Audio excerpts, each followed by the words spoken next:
whiskey. Asians are cool. Put that in the freezer. They for make about good 45 shit. minutes. Asians are very cool. They make the best shit, huh? They really do. They really do. What's good, everybody? It's your boy Mo Gotti, man. We got some guests here. You know what I'm saying? And it's your boy. This nigga always be forgiving, bro. I don't know what's to I don't this know. nigga. But as y'all know, it's your boy Nas the Great, man. You already know. We got some special guests in here today, bro. We've been shooting the shit this whole time, so it's kind of hard to focus. But we gonna give y'all some good shit. I got my dog Devin Cruz here with us, man. Real special guest here. And then I got my guy Kai here with him. Yeah.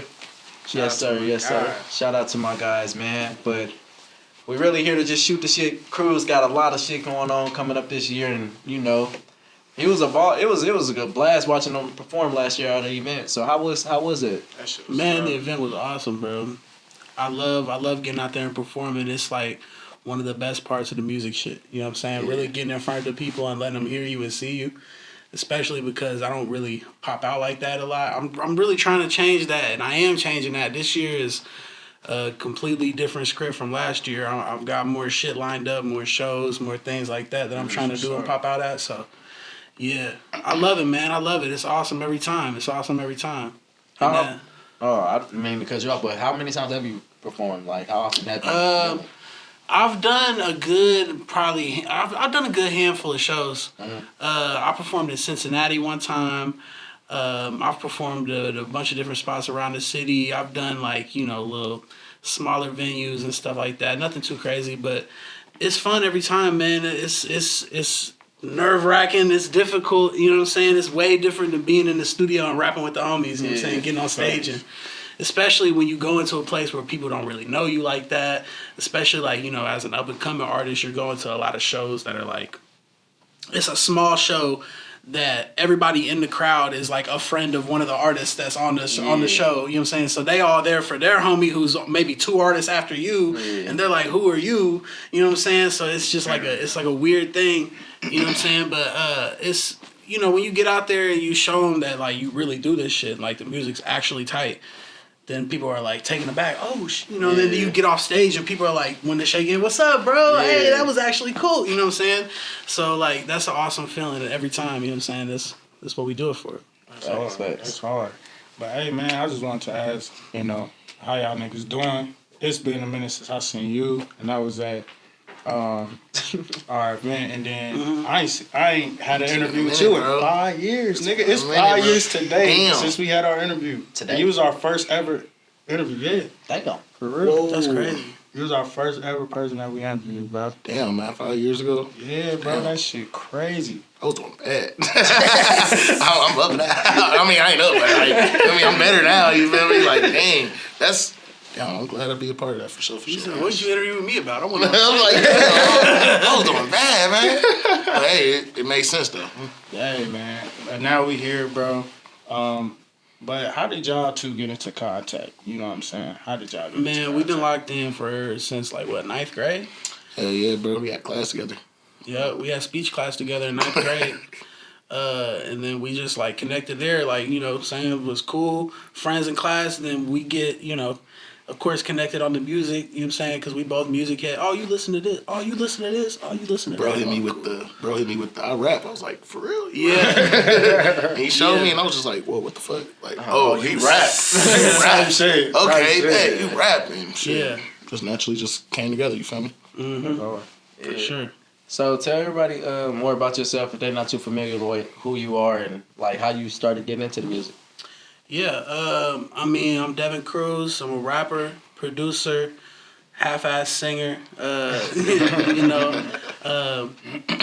I've been making music for a long time. Naptown, born and raised. You know what I'm saying? And I just love doing this shit. Love experiencing with people and connecting with people on the music tip. That's my whole motto. That's my whole motif. So if you fuck with music, you'll probably fuck with me. Tight. Yeah, that's the realest way to put it, because you got a real, with your music, it's rap, it's hip hop, it's real. It ain't like how it is right now, which is cool, The mainstream music is more upbeat and just real, not as lyrical as one would put it. Yours is real. Man, I be feeling like, what even is mainstream music anymore, bro? Because Thanks. like, there's so many niches and subgenres and subcultures and like,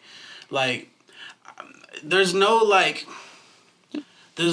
monolithic youth culture anymore how it used to be. Facts. You know what I'm saying? Because Yeah. like back in the day, before the internet, people were tapped into the same shit.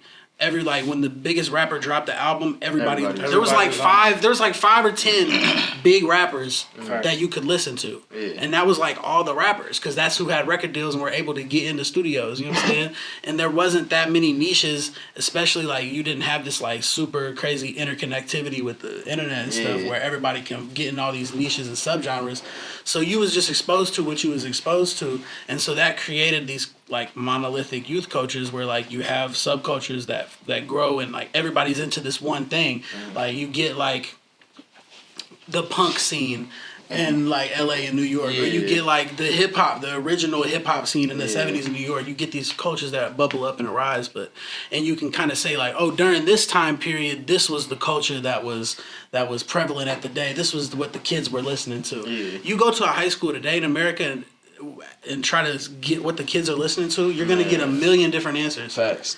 You know what I'm saying? Because the kids are into everything, because they're exposed to everything, because they got the interconnectivity of the internet, you know? Yeah. So I don't even think of music in terms of like what's mainstream, what's popular, like what's trendy, what's this, that. Because you can, bro, there's some artists right now with millions and millions of plays in a subgenre that you ain't never heard of. For real. That could maybe be on the other side of the world in a different language. And you ain't never heard of him, but to that little subculture, he's like the most popping thing. Yeah. You know what I'm saying? So it's like it's all relative to what your reference point is. And with that mindset, how does that help you as far as making music? Bro, I just make what I like. Yeah. I seen a thing a while ago that was like, when you find the through thread that connects all the things that you like, then you'll never run out of like creative energy. You know what I'm saying? Because like once you find like the similarity or that thing that runs through all the things that you like, that makes you like it. You know what I'm saying? Like, why do I like this type of beat? Why do I like this type of rap? Why do I like this type of visual that goes with this type of beat and type of rap and this aesthetic, this vibe? What is it about it that draws me to it? And once you figure that out and you connect those pieces and you see that through thread that connects everything that you like, then you just pull from that. You know what I'm saying? Yeah. So you pull from that. And then you're making stuff that's true to you and it's dope. And it's like, you're not so special that like if you make something and you like it, guarantee you there's tons of people out there who will also like it. Your taste is not so unique that there can't be a somebody else. You know what I'm saying? For sure. Yeah. Yeah. I like that. That's how I look at it. Who do you guys get your inspiration from when it comes to music? Like, man, me personally, I get my inspiration from everybody. Like, I'm a student of the game. I'm a sponge for real. Like I've ever since I was a teenager, I've just been on the internet listening and looking and watching everything. You know what I'm saying? If it's bubbling, it's popping up. Oh, if it's interesting, it's different, it's unique, it's weird, I'm into it. I'm tapping in. I'm trying to see what's going on. You know what I'm saying? And what are they trying to convey? What are they trying to pull off about this? You know, like, I like to pull from everything. that's all right. It's pretty much the same. Like, shit, pretty much anything out here, you feel me? I'd probably be at work or something and literally hear or see something and just be like, man, I done made a bar out of it or something. You feel me? Or like, when it comes to clothes or something, I done made a design out of it. So, like, pretty much anything, just like bro said, just being in that generation where we like the beginning of the internet and stuff, I could just remember like countless hours online on YouTube just looking at everything. When it comes to music, you know, I'm glad that I did that at an early age to be able to understand it, like to understand like, you know, UK music or like Japanese music and shit. Like you hear that rap shit, it's like when you hear that rap shit, for me, because of course I love rap. Rap is my favorite like genre.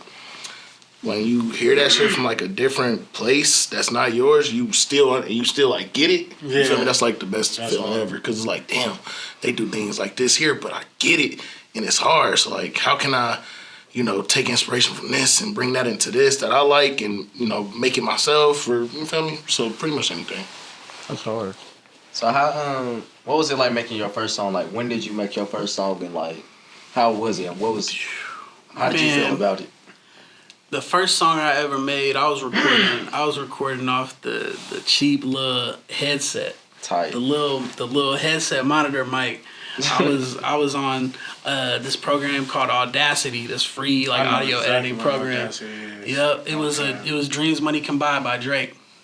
That's a hard beat to do. That's hard though. Don't fuck with me, don't fuck with me. Yeah. And I rapped over that. This was probably like 7th grade, something like that.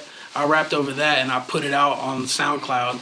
And this is like early SoundCloud too. It's like 2013, 2012 probably. Mm-hmm. So like we put it out there. I put it out there and I like posted it on like my Facebook or something like that.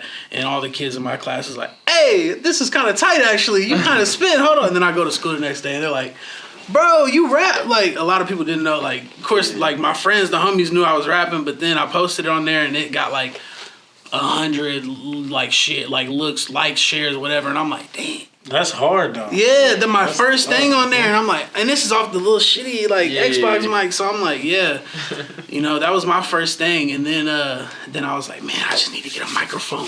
Yeah. Now I need to get the microphone and the headset and the speakers, and once I got that, then I'm gonna be lit. And then it was, man, I need to get the keyboard, man, then I'm gonna be lit. And then I get, and then it just evolved. It went up from there. You know what I'm saying? That first response was everything, huh? Yeah, man, I got lucky. Because I guess lucky in a sense of like, by the time I showed people liked it. Yeah. You know what I mean? And I was taken aback. I was like, y'all actually think this is good? Like y'all, like you're playing with me. Like this is a joke. Like, come on now. And they're like, no, this is actually cool. Like do it again. Then they're grabbing other people. Do it again. They grabbing other people like, hey, listen to him. Rap that thing you rap to me. And I rapped to them, they're like, oh, and so it grew like, then I'm like, oh, I'm actually good at this. You know what I'm saying? And it was a natural, I guess, progression because I was always like a avid reader and writer as like a little kid, elementary school. Yeah. I was reading books and I was always like top of the class in the writing compositions and the reading comprehensions and all that. So once hip hop came in and I started diving into hip hop and forming my identity and personality and all that, that just played right into it because it's wordplay. Yeah. It's, you know what I'm saying? It's bread and butter. So yeah, I think that kind of helped me there. You know what I'm saying? Already being like a little nerdy kid. And then just applying that to the boom. And then once I rap, especially being a white kid, looking how I look, when you say you rap, people are like, okay. Then they hear you rap and they're like, oh. They think you about to do that. Yeah, they think I'm just about to, I'm telling you, that was me. Bro said he rap him. You rap. You rap him. Oh, shit, you rap. Yeah. Rap. Yeah. Yeah, for sure. Yeah. That's what's up, though. I was gonna say, Kai, I just heard you rap for the first time, like maybe 3-4 months ago, bro. And the first time I'm like, damn, this nigga rap too, bro. Like, damn, I didn't know, bro. I didn't know Cuz could rap. So what made you be like, fuck it, I'm gonna get in the studio? Man, honestly, bro. So I've always been messing with the music like pretty much whole life. Mm-hmm. I mean, always been around. My family is very like they're very like music oriented. Feel my mom sing, my brother he used to rap.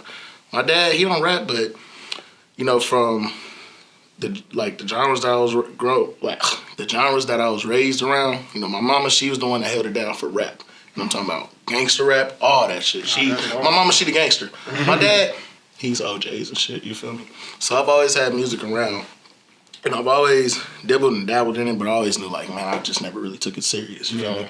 And then by the time it was like right after we graduated, I was going over his grandma's house in his basement. He had a nice ass studio. I'm talking about the nicest studio for fucking 18-year-old, if you ask me. For real. And like we would just be down there, be me, him, the homies, my cousin or whatever, all day just rapping, bullshitting, getting whatever little weed sales out or whatever that you gotta get out, just doing our little thing, just living life.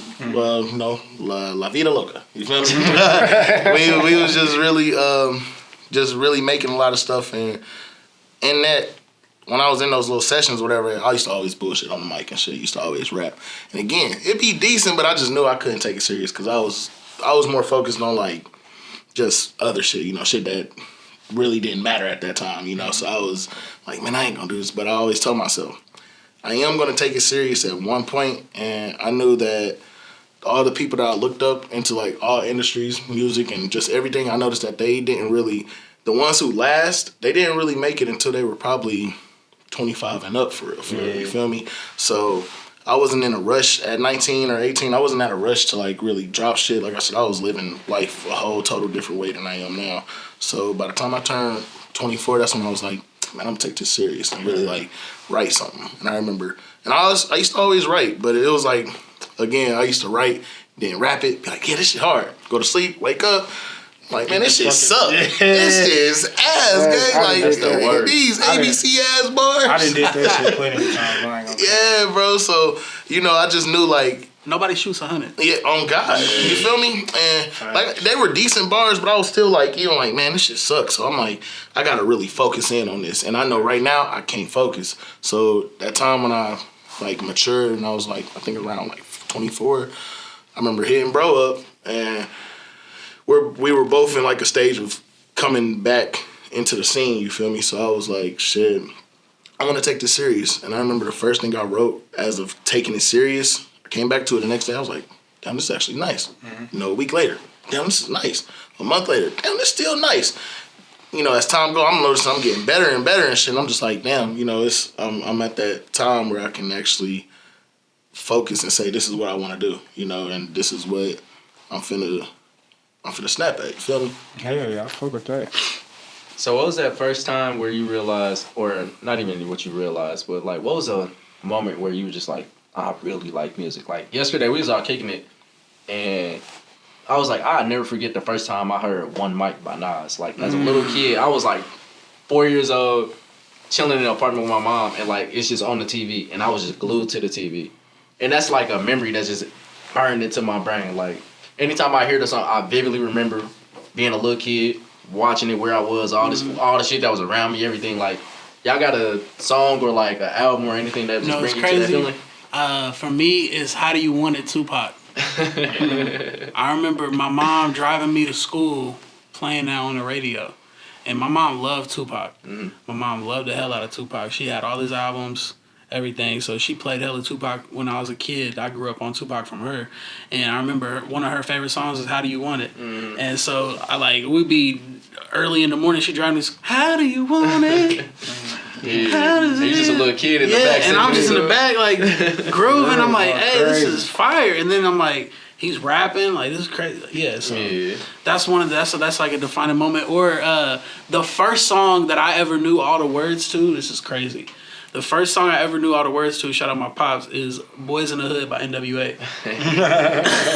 I'm like 6 years old. I respect that. Back in my dad's Buick Regal with 2 10s in it. Woke up quick at about noon, just thought I had to be in Compton. So I never even heard of a Compton. I'm from Indianapolis, you know what I'm saying? 6 years old. I ain't even heard of it, but I knew all the words. And he'd be on the porch with his home. Look, my boy know all the words. Rap it, Devin. Woke up quick at about noon. So yeah, that's like a defining moment, I'd say, for sure. For sure. Yeah. For me, honestly, shit, my uncle and my cousin, they used to have a little rap duo, and they linked up with Bone Thugs and Harmony back then. So that's crazy. Being with my uncle, shit, his Cadillac type shit, he's always playing Bone Thugs and Harmony, and I'm like, they was like the first, like, them were the first people I heard where I was like, oh shit, rap. Yeah, I mean, like, don't get me wrong, I heard rap, but that was the first one I was like, what the hell is this? You know, they got that crazy ass flow and shit. So I'm like, damn, that shit slap. You feel me? So what? But I say, although I loved rap at that time, I say a defining moment for me was the first album that I actually bought, which was Rolling Papers. Rolling Papers is the first album I bought on my iPod Touch on the fucking music store or whatever. No, iTunes store. That's what they used to call it. Yeah. You know what's crazy? We talked about this before. Mm-hmm. Me too. For real? Yeah. My first album I ever bought was Rolling Papers. Wiz Khalifa on the iTunes store. I got an iTunes gift card for like Christmas on my birthday. I don't remember the first album I bought. I remember the first physical album I bought. I don't even remember the first physical one, because I don't think I ever bought a physical album. Nah, bro. Damn, you just brought up a memory. The first physical album I ever bought was fucking Fat Joe. Fat Joe. Fat Joe, yes. Mine was T.I. Fat Joe. On my soul, I had that T.I. boy, I had too. the T.I. shit. I had the, what's it, T.I. versus T.I.P. I bought that one, and then I bought a Paper Trails one. Right before he went to jail. Paper Trails. You wanna know what's crazy? It's crazy that this shit, like, all coming back to me. When I was younger, this one, like, Soulja Boy first started busting and shit. Nigga, I tried to, like, figure out how to burn CDs. So I was already writing, like, all the tapes that I wanted. Yeah. I wrote Soulja Boy, Tell Him on that bitch. Nigga, I put that bitch in a little PC or whatever. Yeah. I'm just trying to search that shit. I'm like, nigga, how am I gonna put this album on this CD, bro? I was doing that shit at like 6, 7. I could not burn. I ain't gonna lie. The first time I actually really paid attention to Soulja Boy is when I pull up to y'all crib. I'll be over their crib. It'll be him, his brothers. They over there. A-Rab and Soulja Boy. What was it? They'd be on Club Penguin. Cussing motherfuckers. Y'all, bitch, y'all. Club Penguin. Y'all, bitch, y'all. I'm like, bro, crazy. That was my getting shit. banned on that bitch. My brother, my he was shit. my brother was the CD burner ass dude. I was the dude that everybody gave their like phones and little MP3 players to go home and download the music because I knew how to do that shit. I knew how to do Kids that these shit. days, bro. Kids these days don't know about downloading the album off of like LimeWire Boy. Telling or you. BearShare. You gotta sit there and wait for it to all download. And then the metadata of all the tracks will be fucked up, so you Yeah. gotta go in there manually in the properties and change the track title zip so that it files. lines up, so that it lines up right in the Windows Media Player. They don't know what WinRAR is. Nah, they don't know how to unzip a zip file. They don't. Unzip bro. a zip file is crazy.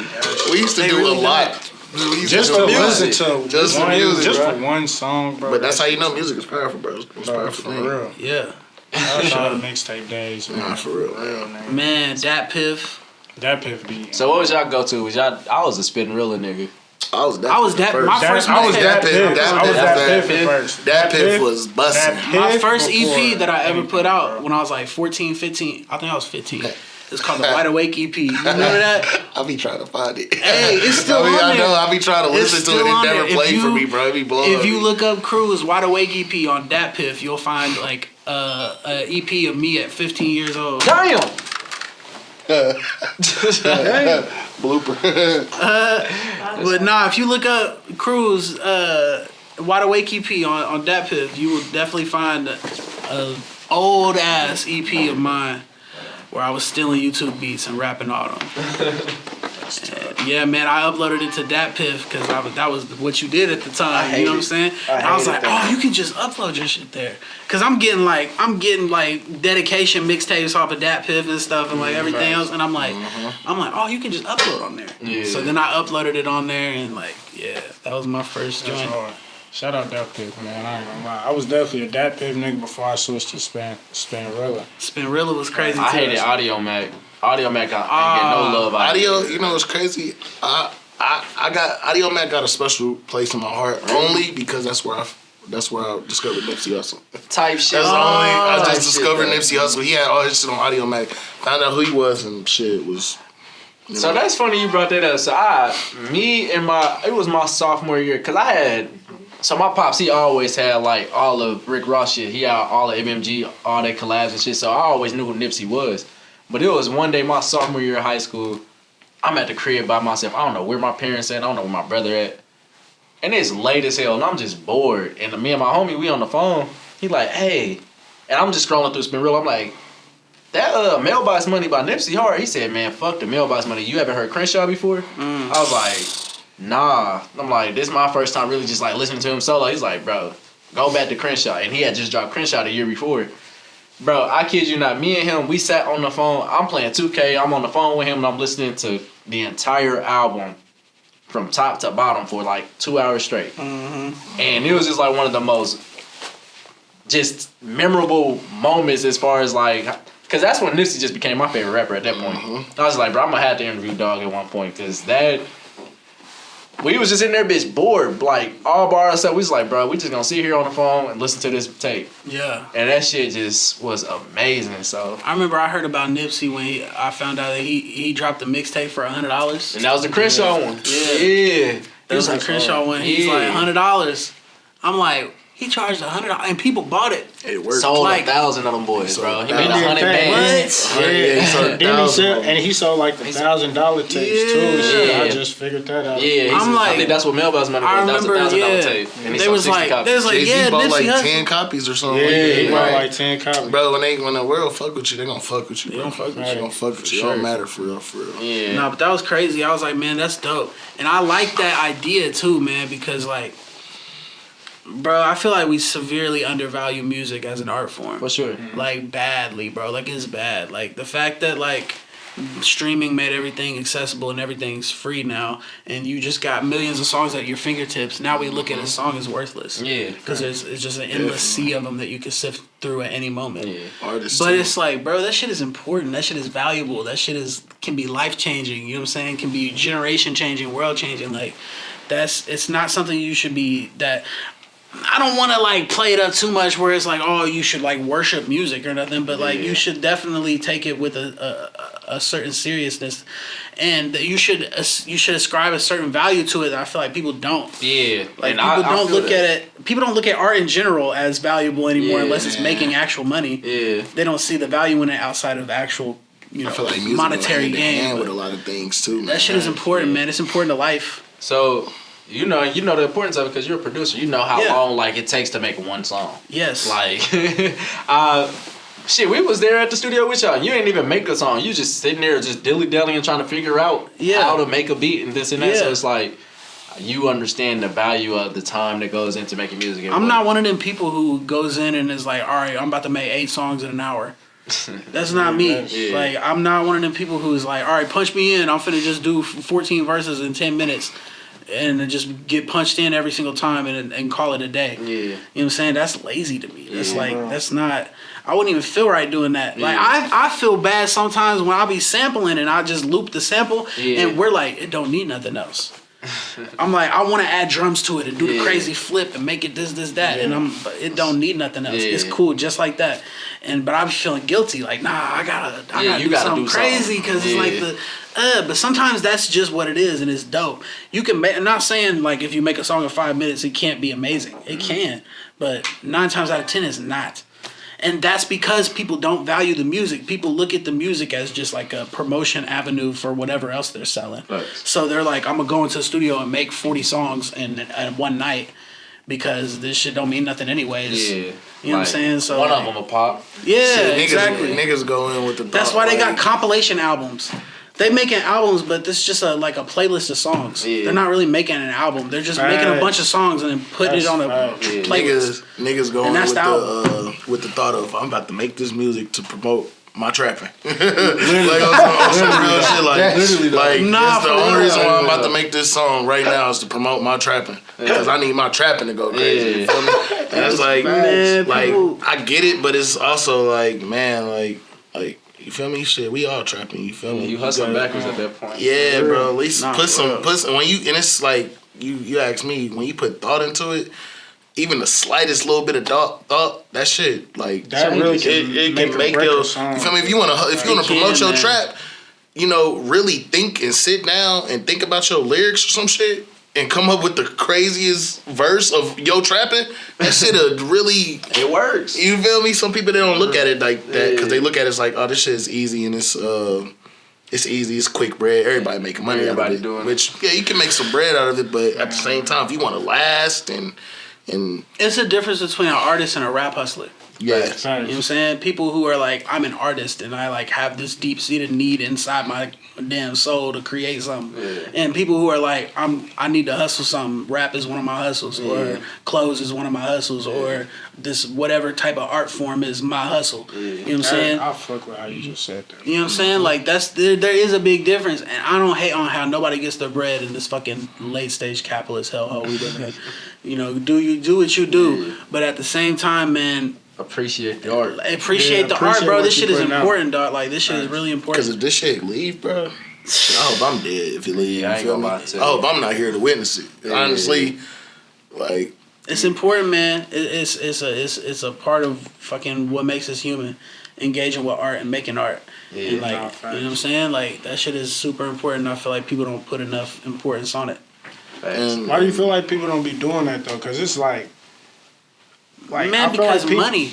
That's literally A it. lot of it is Facts. money, bro. Facts. People are like, why would I put my time into something that's hard for no monetary gain or like no material gain? Why would I spend all these hours doing something that is hard and like develop this skill that is hard to do Yeah. if no one cares and I'm not gonna get no material or monetary gain off of it? People are like, what's the That's point? I can. People don't. We need education, bro. We need art education. We need people to understand why art is important. And understand how to engage with art. You know what I'm saying? Like, how to ask yourself the questions of like, why do I like this? Or why do I not like this? Man, Or what is this trying to tell me? What is this painting or fucking song or whatever trying to tell me? Or what is it trying to convey to me? People don't even know how to properly engage with art because they're spoon fed this fucking microwave bullshit. Man, all day. I try to tell people, bro, with everything, every art avenue, bro, the money is going to come. Never ever think about, so me as an artist, and that's coming with music, clothes, shit. I don't paint, but painting, skating, fucking shit, dressing, all that shit. It's not that I don't want to, but okay, say if it's my first time linking with you, the first thing that you're talking about is probably the back end and the money and shit. And it's like, nah, I ain't even we not thinking, bro, we're here to make a song. We're not, you get in here before we made a song, you're over here talking about, bro, how can we get this to sell this, whether to make it, and it's like, we ain't even made the song yet, bro. You're not here for the right reasons. I'm here because I'm going to do this shit if I get paid or not. I mean, like, I'm going to write this verse whether I get paid. I'm going to make these clothes whether I get paid. Well, I'm going to do that because I'm going to do that, bro. So that's funny because, we go through that all the time. Everybody be like, so how much y'all charge people for the pod and this and that? And I'm just like, we ain't did nothing. Bro, when I picked up a camera because, like, and just to keep this clear, I'm not a photographer.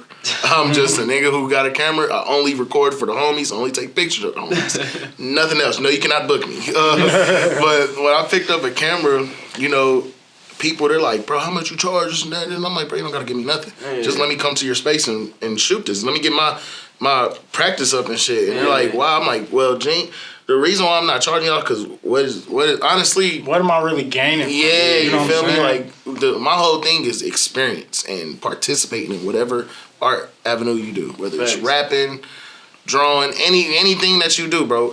The most important thing is actually doing it. You feel me? Getting your experience in rather than worrying about that dollar, bro. Because I promise the rookie is not going to be better than the vet. Facts. For real. That's some real shit. No matter how hard the rookie is, bro, the rookie is not going to be better than the vet. And that comes in not just physically, but just mentally, bro. You feel me? So, been through so much with that shit. I'm not really trying to, no offense to any new niggas out here, but I'm not trying to hear no new nigga over a currency.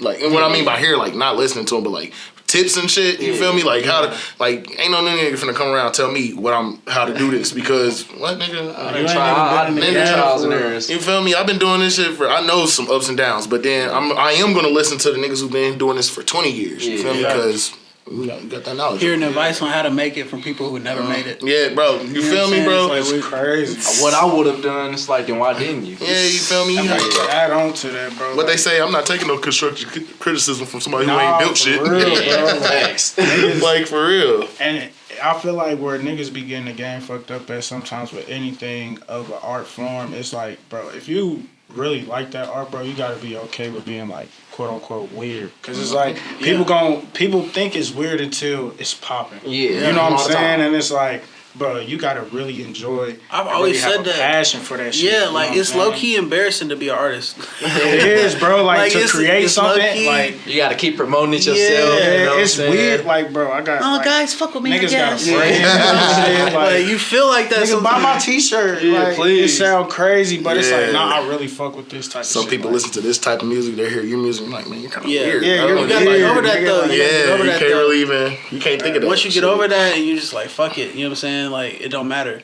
And again, Like, the at people that point, the people who last, bro, they did their own thing. You feel Yes. me? Like they stuck to their script. You feel me? Yeah, bro. What if Jay-Z never stuck to a script? Man. Trying to be somebody else. You feel me? I remember actually he did say that. He said like in his second album where they was doing a bunch of like dancing shit or whatever, like puff type beats. Mm-hmm. And he's just like, bro, we doing these videos and all this other shit. Like, that ain't me. Like, I'm a grimy street rapper, bro. Like, this ain't real. Currency Because he was rapping fast at first. Niggas don't even know that. Currency was signed to No Limit in Cash Money. So just imagine what he was rapping about at the time.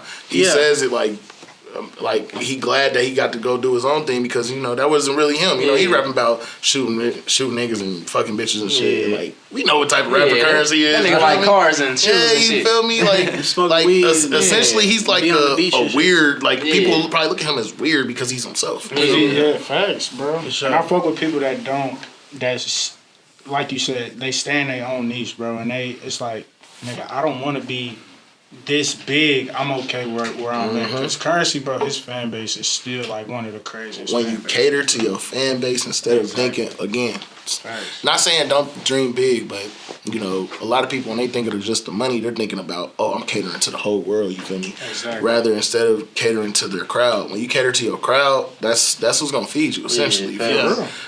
Realistically, not everybody is gonna be Drake. Realistically, they're not gonna have 2 countries full of people supporting them. So, when you actually cater to your crowd and shit, you're gonna, 1,000 people can take you far.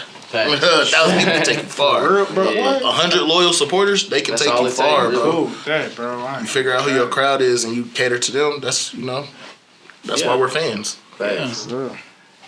Cruz, man, you got a lot going on this year. Like we said, we got some tapes, we got some music, we got some fire shit coming pretty soon. Talk to us about that before we cut out. Man, I'm trying to get out more, doing more shows. I'm doing a lot more shows around the city this year. Some will be announced soon, maybe already announced by the time this drops. I'm not sure, so whatever. But yeah, I'm definitely doing a lot more shows. I'm definitely dropping a lot more singles.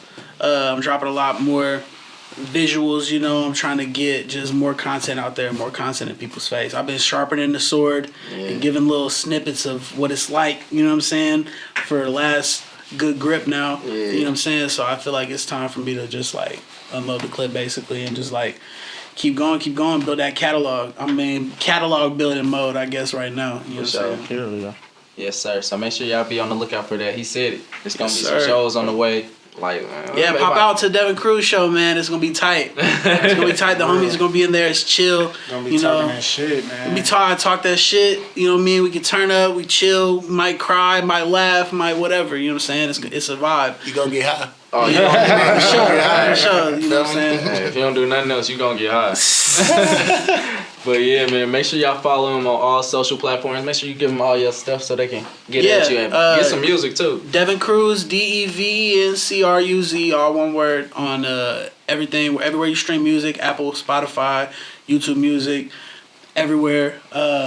Devin X Cruz, DEVENXCRUZ on all social media, Instagram, Twitter, the TikToks, the all that shit. It's Devin X Cruz. Come follow me and tap into the music. Yeah. Listen to some music. Buy some beats. Yes, sir. Yes, sir. What you can find me on all socials. Got Faded, KY Faded. You already know. If you smoke, you know how to smell faded. You feel me? Music.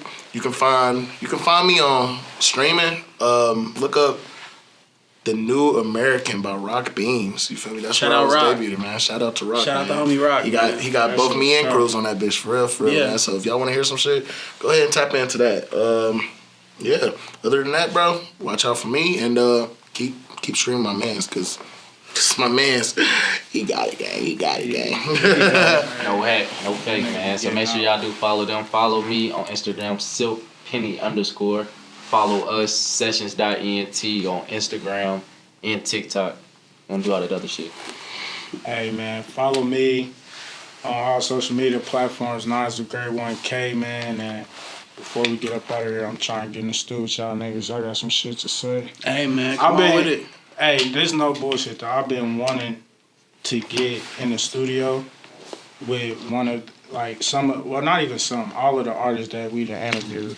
Yeah. I need at least one song with everybody. I'm telling you, I really got Man. some shit to say. Come through, nigga. bro. Hey, come Said a through. diss You know where we at every Oh, weekend. God. We'll get your full potential out, too, gang. I got you. Want to know what's crazy, right? We're going to get your full So, potential out. Nigga, I just be writing on my phone and shit. And y'all inspired me to write. I got a verse. Y'all inspired me to do a verse, nigga. I don't know what. I think it was a snippet you threw on Twitter, nigga. And I said, damn, this nigga crazy. I instantly wrote a verse. I snapped on that bitch. I ain't gonna lie. I ain't gonna rap it. I gotta hear that shit. I love that, man. I love that. Trying to hear it, man. I'm trying to hear I it. got y'all, bro. I know I got a beat for it. Say no Oh, more. yeah, you definitely Say no more. We gonna get My active. dog told me he be using some Japanese funk. I said, what? He said Brazilian funk. I I'ma said, go oh shit. I'm trying to pull out the vaults, man. I'll be really trying to. There's not enough people digging for that gold. You gotta dig for the gold. Albanian opera. You gotta dig for the gold. If you sampling, you gotta dig for the gold for sure. Oh god, yes sir. So make sure y'all do follow them, follow us, man. Shit, it's bedtime. I'm about to cut out. Gang, gang. Yeah. It's Sessions, and we out.